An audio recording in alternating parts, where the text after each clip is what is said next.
How were you told that it was coming to an end? Suddenly, then gradually, as all the good things in life. I read an article in the New York Post, my hometown paper, occasionally printed in English. And that was the first I heard that it was a possibility. Made a few calls to the people, of course, that I love, and we'll suss it out. And that's when I heard, no, we don't know where that came from. And we all know what that means. It came from somewhere. So that was over the summer of last year. I had my people look at things like ratings as if that might matter or something like that. We were up. We were doing great. So I wasn't really worried. But, once that toothpaste is out of the tube, you know what it is. So. Okay, but do you sense the show is heading in a different direction?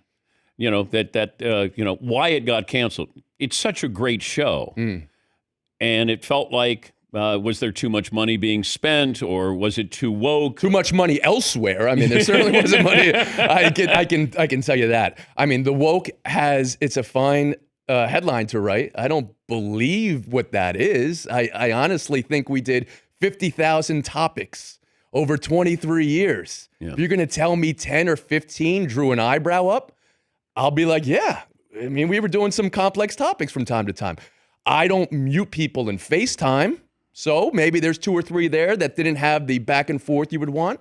Maybe there's 1 or 2 I would take back if you asked me. Those aren't my regrets. Not at all. So the reality of the show being the most eclectic, and it's not a negative word for me, diverse show in the history of the television medium. We got people 20s, 30s, 40s, 50s, 60s, 70s, all on a level playing field. We have men, we have women, all on a level playing field. You're going to tell me that that's never going to be a negative to me, even though times have changed and things are viewed differently now. I know the people who were part of our show are getting other jobs at our network, front-facing jobs, wonderful jobs that are at our highest properties. But I can't imagine, with your excitement, your enthusiasm, your energy, you go into management. Yes. And can't convince them. I said, let me play it however you see it. I can get rid of the mute button. If you don't like the game show element, we'll bring in switchers. We'll bring in athletes every now and then. But I believe the show is based, and the bones of the show is journalism.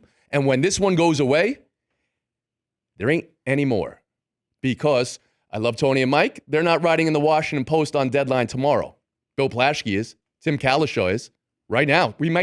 Tim Kalishaw is going to be working hard to be on the finale of Around the Horn, the show he gave his blood, sweat, tears, and sobriety to. He went straight to sobriety while doing the show. And one of the most proud things I can say of our show is the growth that we've all been able to have through the support of each other. He's going to be either in Edmonton, or Dallas for this, because again, the ombudsman of the schedule. Can we get an NHL schedule out earlier? But imagine he's in Edmonton, and I'm having a rogue camera shoot him. He's shooting it on an iPhone. All right, Tim, nice career you had with us. See you later. But these were suggestions that you had. I threw them out to my immediates, the great Eric Rydholm and Aaron Solomon. And I also then had a chance after some time to convey them to some people, or at least put my words out there. I mean, these were conversations I wanted more of. Okay, but mute button and athletes? Yeah, I'm speaking very frankly here. I would throw out the kitchen sink. I know what I can do on TV, and it's not just a mute button and a scoring system. So I know I could host different shows for this network, and I know they could want different shows. I understand that part of it. I went through 9 months where I did some education on myself and on the industry. How has the industry changed, right? And I'm aware of things now that may be by product of me siloed away doing a show the way I only saw fit. I know I had to carry a weight for 23 years. I respected that. I know 4,953 episodes doesn't happen by accident, doesn't happen even with somebody who's also doing a podcast and a streaming show and covering games on weekend. I know what I needed to do that. So now I'm trying to imagine, well, what else could the network want? And I would love to have that conversation still. You're staying at ESPN. I have a contract through the end of August, and I am having many great this August. Yes, 2 months. The show says goodbye Friday, and I'm happy to have the next 2 months to talk to everybody and anybody in the world, including ESPN. But if you're, I was wondering about this, that you did that, but were you going to do other things like Wilbon does? Oh, yeah, I was ready. Patreon. I was in a place now where I wanted to get the home life where I wanted it to be.